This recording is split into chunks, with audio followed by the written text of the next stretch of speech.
Hello, and thank you for joining me again today on the Finding Hope After Loss podcast. Don't forget to subscribe so you don't miss any future episodes. If you like the show, please consider leaving a review or a rating on Apple or Spotify. Every review helps the show reach more people.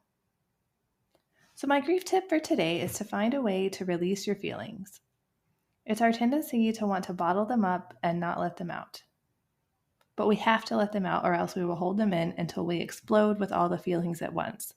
And trust me, I know, because I have definitely been one who has tried to stuff them down and then they all come up at once. And it's always at a time when I'm not expecting it and not ready for it.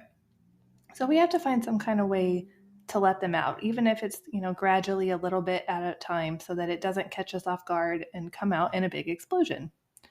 And for some of us, letting them out could be talking to someone about what happened. It could be a family, a friend, a counselor, just anybody who you feel is safe.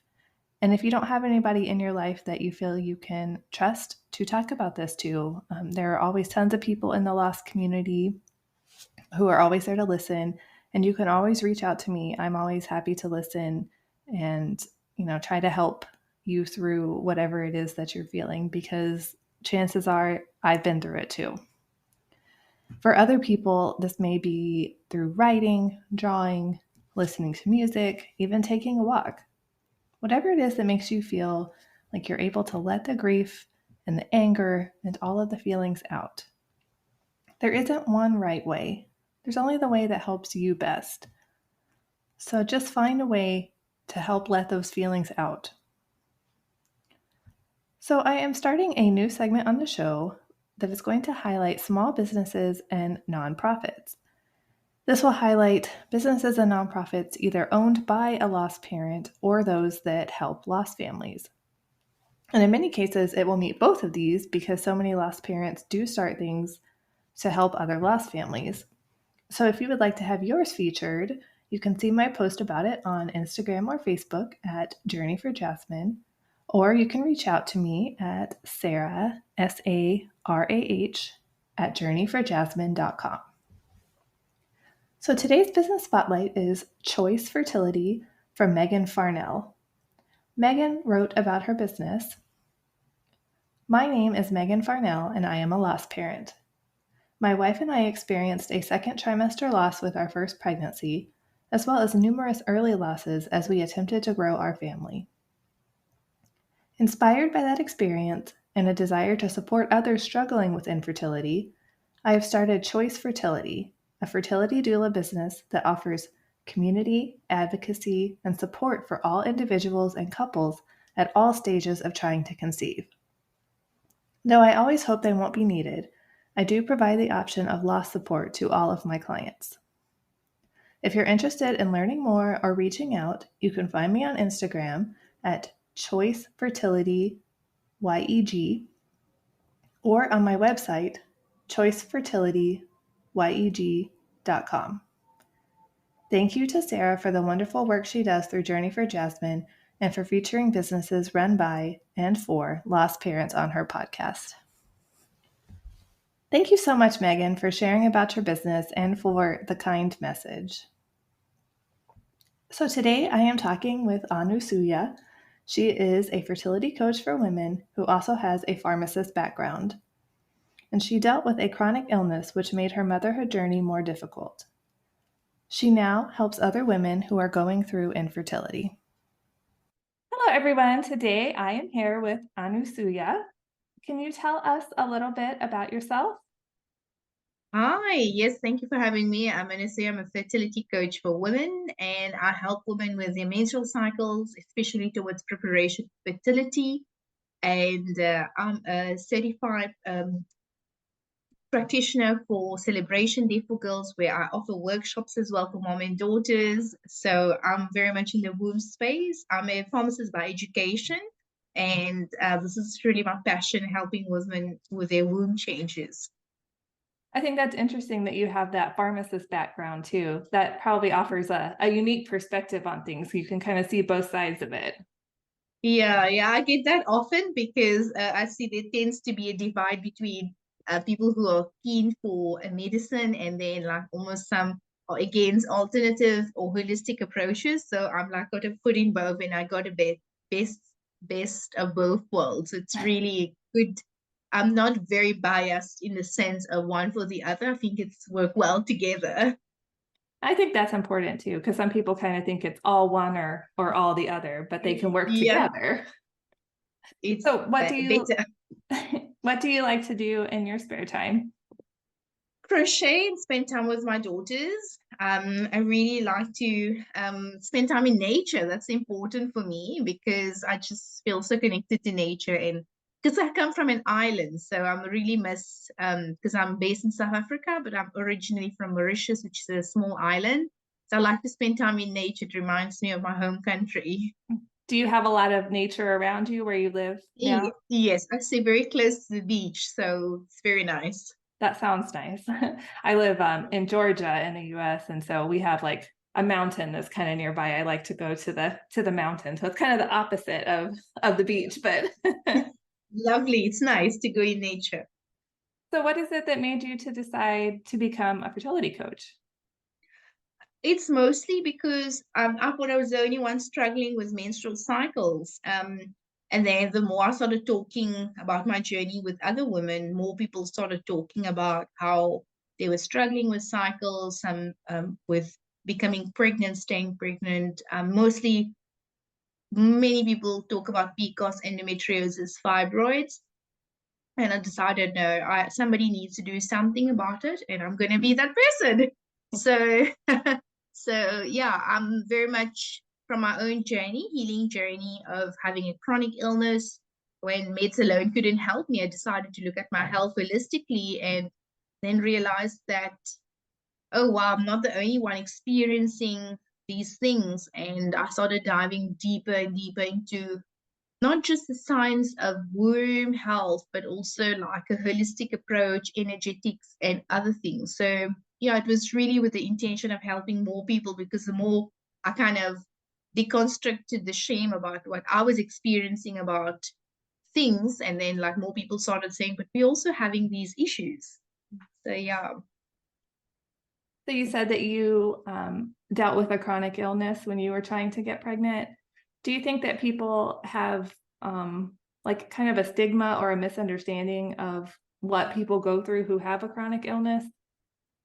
I think so. A lot of people don't really understand. So on say outer look, like if you look at me, I would be considered an average, healthy looking person. So you wouldn't necessarily consider me like obese or having a chronic illness. But a year after I had my first daughter, I was diagnosed with rheumatoid arthritis, which apparently is very common in women after giving birth. So it happened a year after I had my daughter. So my biggest thing was always I wanted two kids, and there was always the questions whenever I would meet doctors to ask them that. But for a very long time, um, because there's a 6 year gap between my girls, like I would ask that, but for a very long time we weren't allowed to have more kids or the meds that I was on. And I think, or at least I felt people are very insensitive because they see you young and you already have one child, and they make jokes like, when are you having a second child? But they do not know how that is like almost like it pierces through your heart because it's very so you because I was going through that, like perhaps that's it, we're not going to be able to have more kids and because of this chronic illness. So I talk openly about it with my friends, and I had another lady who also told me I think she's got something with a something to do with the blood and coagulation. She's on a medication as well, and so some people can relate, those who have a chronic illness where they're taking medication that doesn't allow them to have kids in the sense of it will affect the baby. So yeah, there's a I think a big misunderstanding. I think sometimes people just try to make small talk. I don't know how you where you're at, but here I think people just trying to make small talk. But sometimes if we not talking about it, they don't know and we take it the wrong way. Yeah, I mean, I definitely don't think people are trying to be hurtful, like you said. Like they're Yes. just kind of like, hey, when are you having another baby? And you're like, oh, like you don't know what that the wound that just opened for me by you just saying that. Mhm. Absolutely, yeah. It's a So when, process. oh, go ahead. I would say it's a process. It was a Yes. process. So when when you have a chronic illness and you're having to take medication that would affect the baby, how do you kind of navigate um, that, like with wanting to have another baby when you can't? I mean, do you have to, put your health first? How do you kind of navigate all of that? Yeah, so for me, it was really bringing a lot of focus on the baby that I had. Like when my baby was really like, I really wanted to be there with her, to be able to play with her, because that illness just made me like, I had so much fatigue. Like I would just lay there, was alone at home. She'd play with her toys, but I just didn't have any energy just laying there on the couch, or I couldn't change her nappy. So it was like basic things that I couldn't do with her.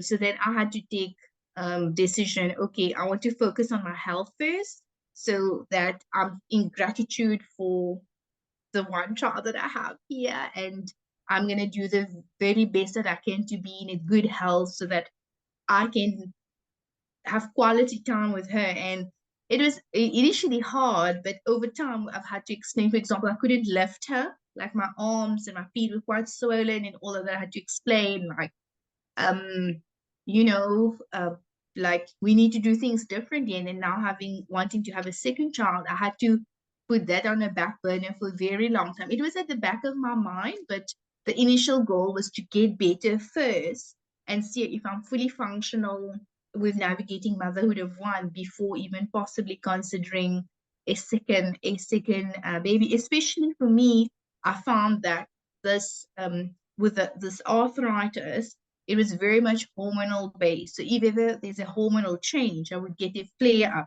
So a pregnancy for me was like, but even though the doctor said like a pregnancy suppresses the immune system, so I was less likely to get a flare up. But my thinking was, but what would happen afterwards? Because with the first pregnancy, that's how, after the first pregnancy I got diagnosed. So would I get a big flare up after the second pregnancy? So it's all those kind of things that play in the mind, having gone through it once, to think, okay, will it be the same thing? Not being able to change nappies, is this? So focusing on getting better, really control of my health was key. And that took a long time for me. And that's a big, big part of what I do with helping women with PCOS, endo, fibroids, especially all these imbalances, to really get focusing on overall well-being before we move to like a fertility, or if they're doing a fertility program with their doctor, to really focus on that. So is the arthritis something that you now have to live with the rest of your life, or is that something that like has just flare ups, like you say, or how does that? In As you know, I'm a pharmacist and I'm in the holistic space. So from a very much Western medicine, rheumatoid arthritis doesn't have a cure. It's something lifelong. But from my own journey and from my being in the holistic space, I've healed myself through not only, I just like get flare ups if I get flare ups, but I'm not negligent about my health. I go every year to the rheumatologist, because at the core of me, I'm a scientist, so I need evidence. So I go every year. We do blood tests. There's no sign of, the markers are low. The doctor checked, does echoes, like proper thorough check, and there hasn't, since 2019, 20, 21, 22, 23, 5 years.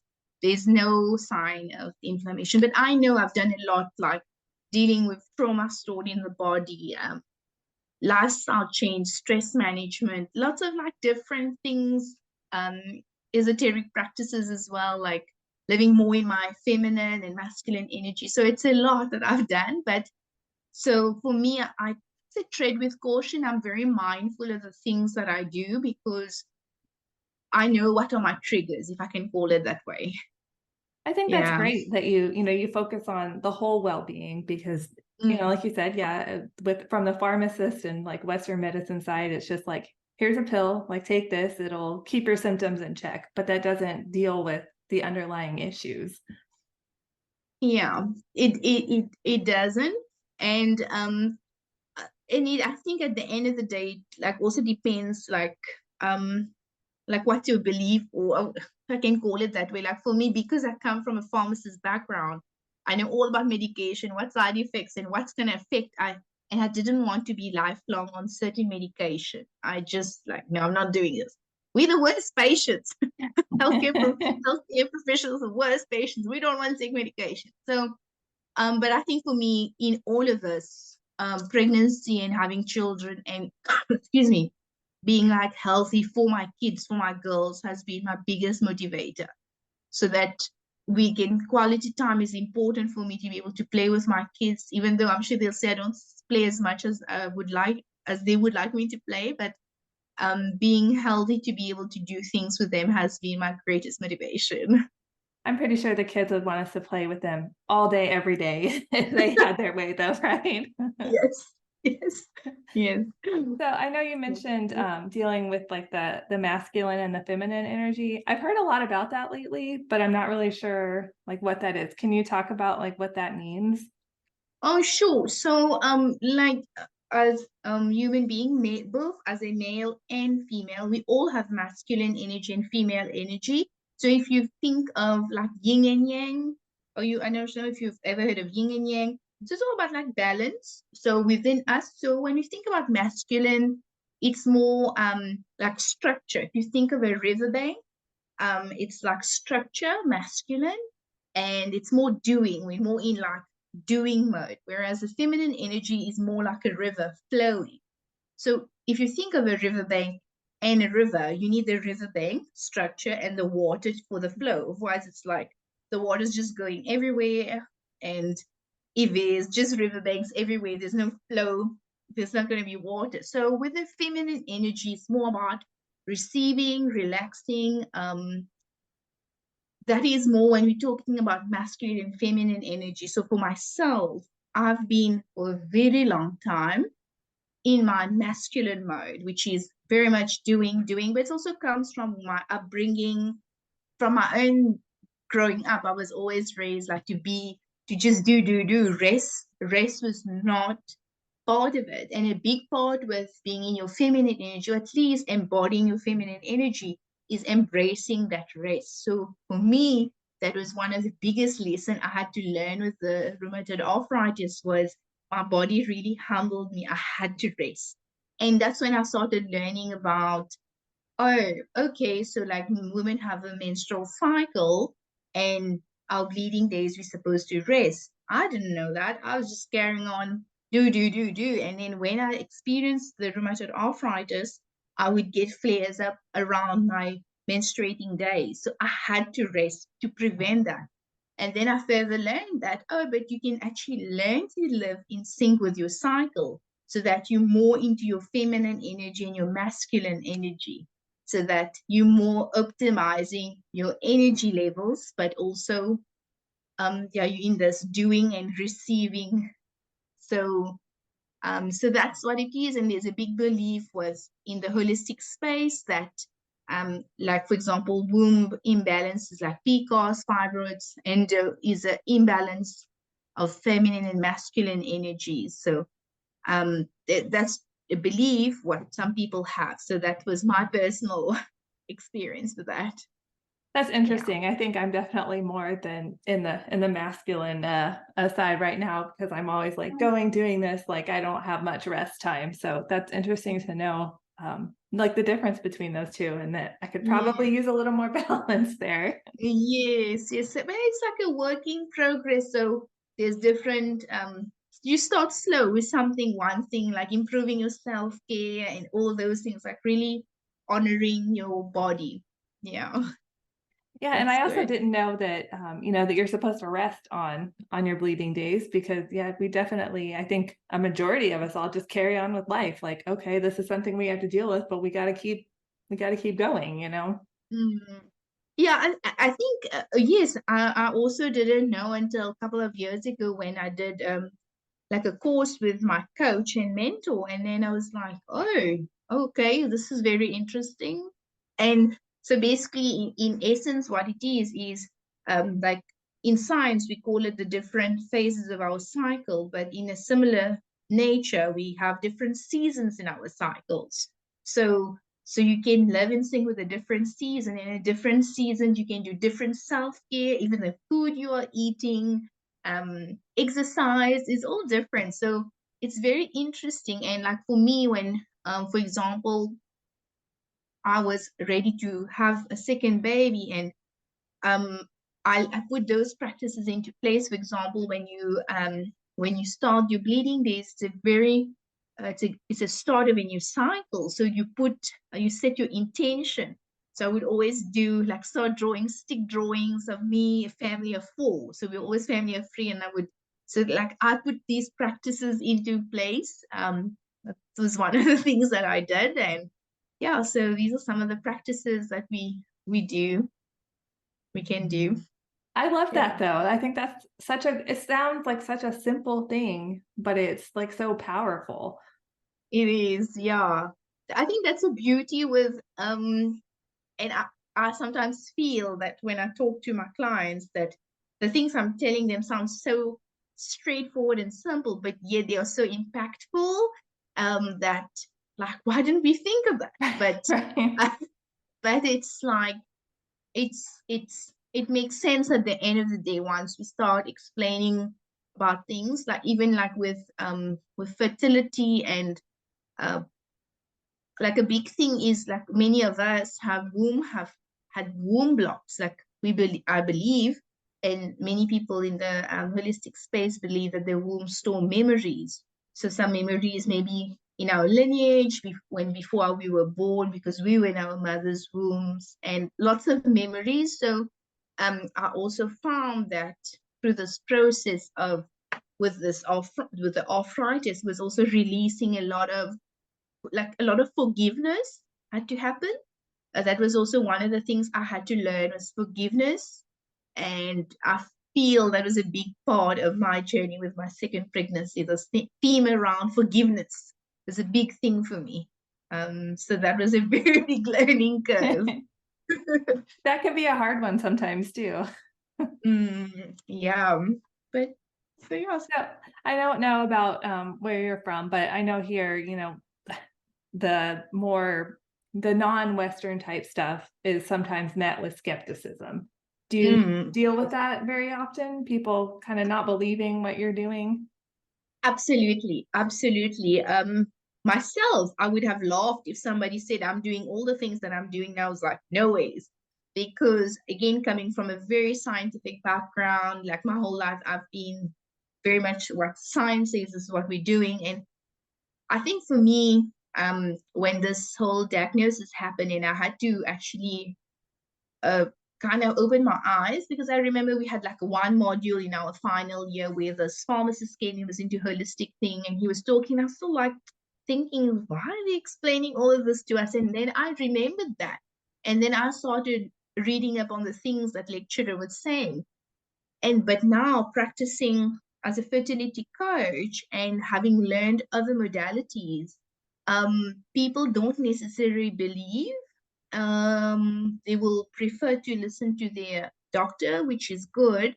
But sometimes the information, perhaps for example, they will say go lose some weight. Let's say if somebody with PCOS, most my clients will say because they need to lose weight, but they don't know. But like the PCOS is a symptom of PCOS, the weight gain is a symptom. So now if I start saying like maybe let's start looking at masculine and feminine energy, for me I have to it's not necessarily easily digested. But recently I was talking to somebody who she's also in a medical profession, and we were talking about she had gone through something that womb related, and then she was saying this is how she's feeling, and I explained to her about this masculine and feminine energy, and she was amazing. She said that makes perfect sense with what she was going through. So I think the world is evolving, but the majority of people where I live are very skeptical until they experience it for themselves, or then it's a shift. So yeah, so that's where we are at. But there's definitely lots of work to be done in terms of what belief and experiencing. But it's all about connecting to the body. I think it's all like taking control of your own body, how you are feeling.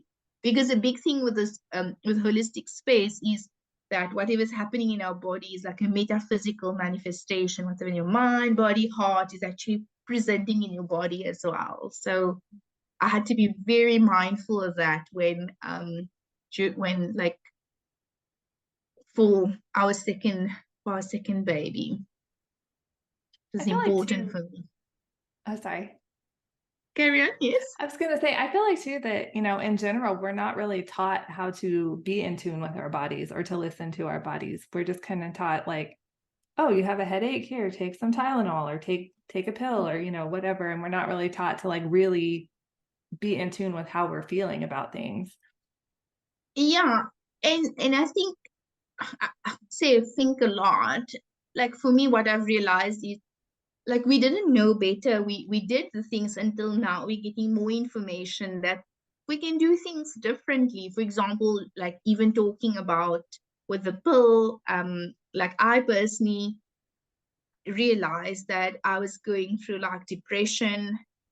It wasn't diagnosed, but I was just feeling, I self-diagnosed myself, but like my mood was like really low, feeling angry and all of that. And then I decided one day I'm going to read the package insert and realize, oh wow, this is all the side effects of the pill. I'm stopping this. And that is what catapulted my healing into like, let me dive into the womb space and find out like what other things are available. So a big thing with the world, I would say in general, the world is so used to having us now masculine with doing, doing, doing, and this, with this amazing being. But when we're more in our feminine of we're vulnerable, we want more attention or love or just be feeling, we are sometimes perceived as weak or that is not okay. You must still go carry on. So I think it's also society's perception of what they expect of us, and then we don't know. We just also carrying on because we don't know. But the thing with being in touch with the body gives us so much power because often I hear a lot of women say, the one lady had actually shared with in it was in a mom's group, and then she was saying basically sharing a traumatic birth, her birth story, which is traumatic. And the one thing she said in there that was very interesting, she said that the doctor told her not to listen to her body, to listen to him.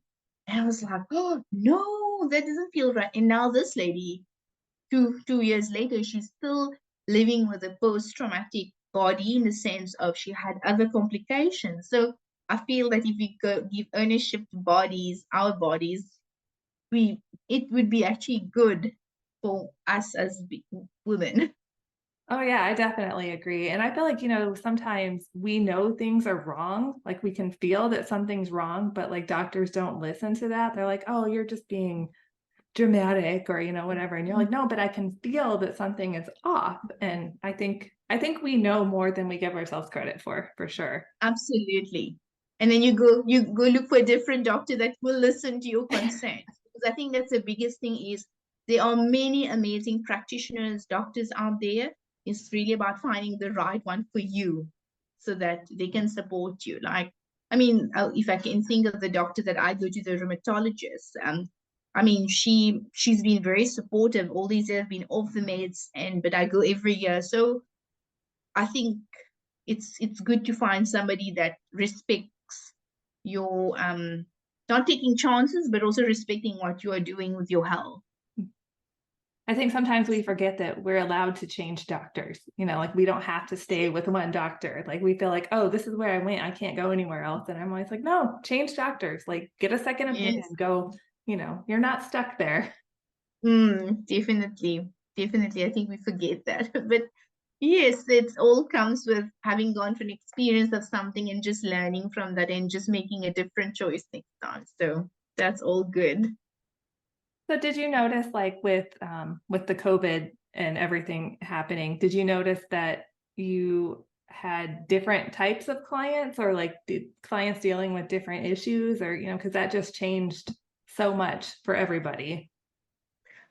Um, at that time during COVID, I was still practicing as a hospital pharmacist, so I wasn't very much into hadn't started practicing as a coach. But I can share with you, like like my pregnancy was a COVID pregnancy in the sense of my daughter was born through the pandemic, but I also know other moms who um it just became very stressful because of in the sense of just the whole experience of pregnancy, going to hospital, and everything was because of the different regulation was everything was different. So I'm not sure exactly what exactly you were perhaps pointing to, but for many people who have had children during COVID, and that's just from talking with other women, it was quite a scary time because it was like a different level added to the normal pregnancy shenanigans, if I can call it.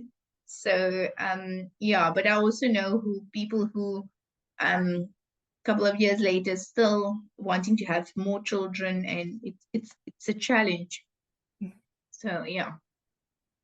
So where did you mostly learn all of the holistic information that you know?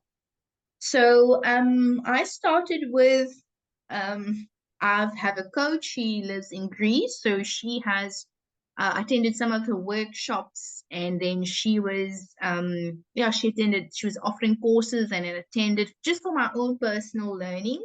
And then further on that, I decided to buy books and read. And then a couple of years, I think it was last year, I did a certification called the peri-steaming certification. So that's more about using, it's called yoni steaming, using a hot pot of water with herbs and steaming the womb to help regulate with cycles. Very different, again, coming from a science background. And my mom told me about this, practiced many years ago, but I just laughed, like, no, I'm not doing this. And now here I go and practice and go certifying this modality. But I was wanting to get my cycles back regularly before I have kids, more children. So I decided I'm not going to talk to anybody about it. I just go study and all of that. So yeah, so then I've from time to time, not from time to time, often when they are training, I go attend. Like this year, I did something called pregnancy and infant loss. It's called Pale Advocate Training. So that's more to support clients who've had losses, because a lot of people I work with have had miscarriages and before trying to conceive. So I thought I wanted to be able to support them better. And then recently I did a fertility training also by the same provider. And now next month I'm doing a training on menopause, because we're seeing more now with pregnancy that's just my personal opinion, that we're going to see more women in their late 30s and early 40s having children. And so it's going to be almost like a double whammy of you enter motherhood, but also you enter straight into perimenopause. So I just want to be aware of that as I support clients through their journey. That's an interesting point of, I've seen a lot of older women now having babies. And I had my last daughter last year. So I was 35 when I had her, and they treated me as a geriatric pregnancy. And Yes, I'm like, can we use yes, a different term though? Like that makes me sound so old. I But know. Yes, yes. And I was actually the one that made a post about that, like with the geriatric pregnancy. But I think we're gonna see more and more women having pregnancies later in their 30s. So I think that's just the not say the trend, but so the how would I say, the fertility rate, they say, is decreasing. So there are many more people who are struggling with fertility than we know. It's just there's not enough noise about it in the sense of education, support, and all of that. So there is definitely um, people who are needing support. Yeah.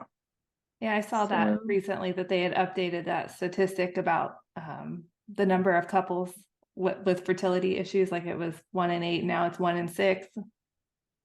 yeah, so it's a increased, so it is a challenge. So do you see Mm. people just local, or is it yours online? Like, do you see them all over the world? All over, all over. So mostly my work is based online. Like I don't see clients in person. I do offer workshop, but that's more for younger girls and their mom. But most of my work is online. But clients all over, and like I work with different time zones. So yeah. So do you have like a favorite thing you've learned going through like your trainings? I think it's a combination of everything. Like I can't point it out to one thing. But I personally like the yoni steaming. I've actually gone to study in year 2 now to specialize. It's called peristeam hydrotherapy, which is more advanced cases where people maybe use it after menopause for long cycles. Now I did one with also after loss, postpartum, like different modalities you can use it because I used it after my second daughter because with my first daughter, I had a lot of backache. Had a lot of backache, and I didn't rest. I didn't have a postpartum plan. So I learned better now. The second time around, I included that in my postpartum plan. 6 weeks after my Caesar, I started steaming. So now I went to study further how to do these advanced case studies if um, women are, so then I can have the information and know how to support them. So I feel that's like it's very non-invasive, but it has helped so much to on an energetic level, physical level, emotional level. It's just been amazing. So that's, I say, one of my favorite practices. Yeah. How is that supposed to help?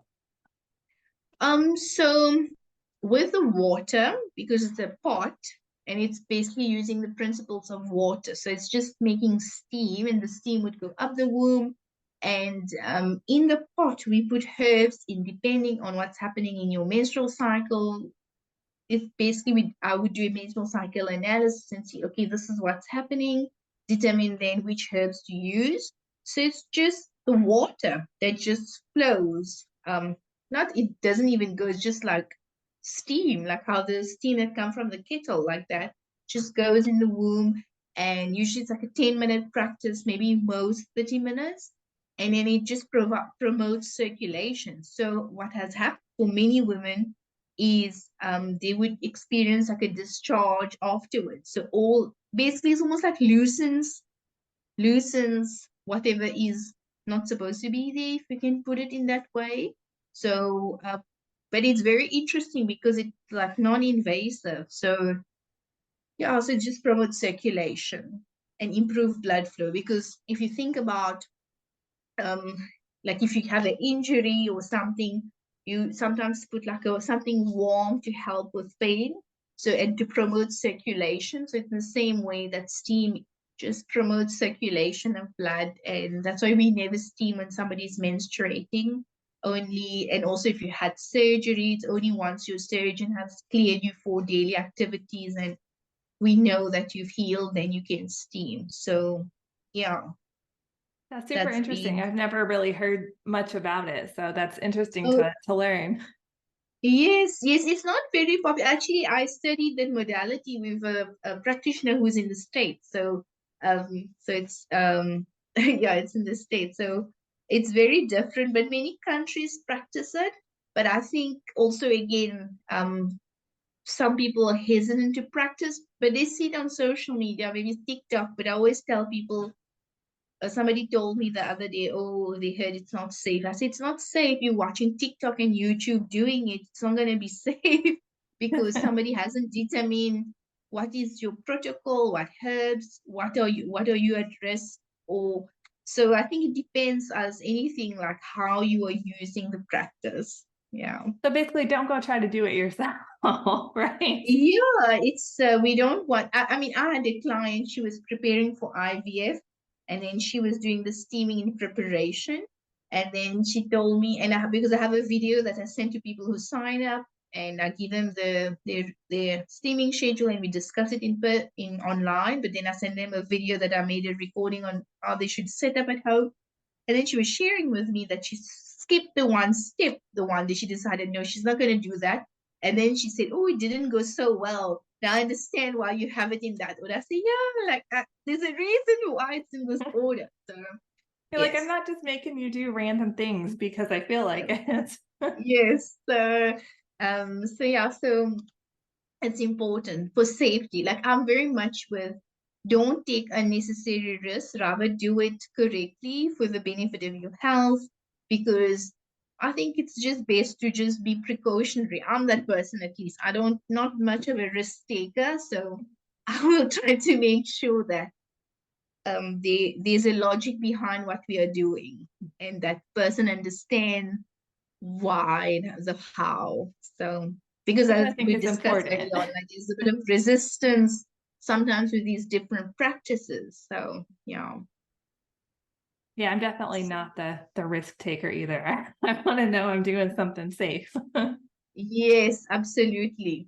Although sometimes Absolutely. I am guilty of jumping ahead and not reading all the instructions, but on something important like that, I would read the instructions. Yes, yes. Now that's a different story. Yes, that's totally understandable. Yeah.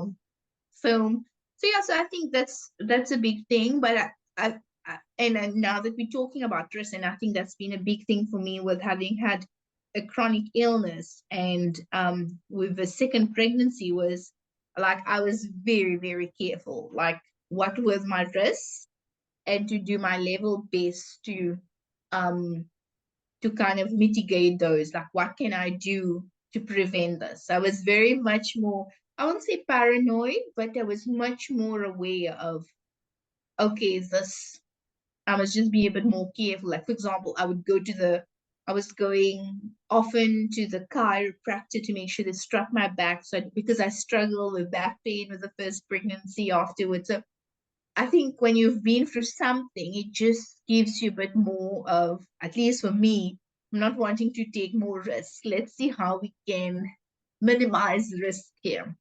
So yeah. Yeah, I definitely agree. After my pregnancy losses, I mean, I was taking like no chances on that next pregnancy. I'm like, I won't be eating the deli meat. I won't be eating the sushi. I won't be doing any of that because even the slightest risk is too much risk for me. Exactly. I think that is very understandable. I mean, I get that. I get that. Yeah. That's how it is. So, do you have any advice for people in general who are going through fertility struggles? Is to look at your overall well-being. Sometimes we think it's only something related to our fertility, but everything else matters. What you're eating, what you're doing, your stress level, whether you're exercising or not, unprocessed emotions, just trying to find a moment or somebody, different practitioners to get those resolved. Um, you may think it's not related, but everything is interconnected in our bodies. So I would say definitely have a look at your body as a whole. Think of it as a tree, and the reproductive organs are just like a branch. You need to look at the other branches as well. I think that's really great advice. I don't think a lot of us do that. Yes, that's good. That's good. So, if people wanted to find out more information about you and your services, where would they go for that? My website is www.redbutterfly.co.za. Uh, yeah, so and on Instagram as well, anusooya.redbutterfly. Well, I want to thank you so much for coming on today and sharing a little of your story and what you do to help other women. Oh, thank you so much for having me, Sarah. It's been a real pleasure to have a conversation with you and really chatting. It's been very nice. Thank you so much, Anusooya, for sharing your story with us.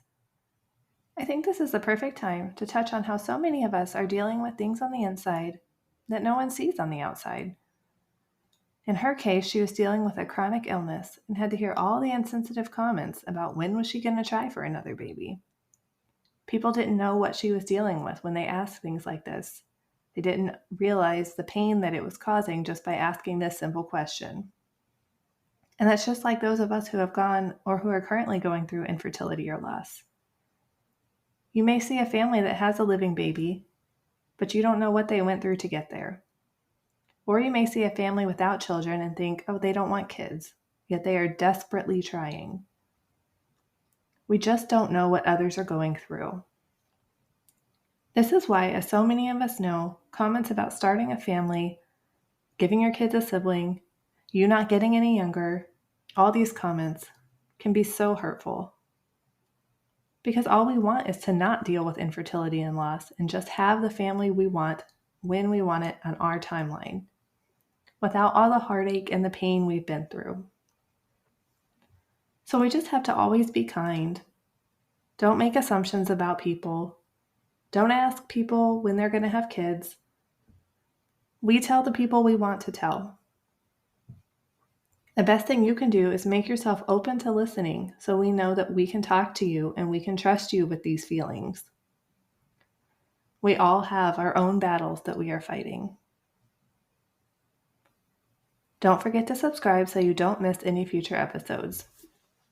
Please leave a review or a rating if you like the show. Thank you so much for tuning in, and remember, we are all in this together.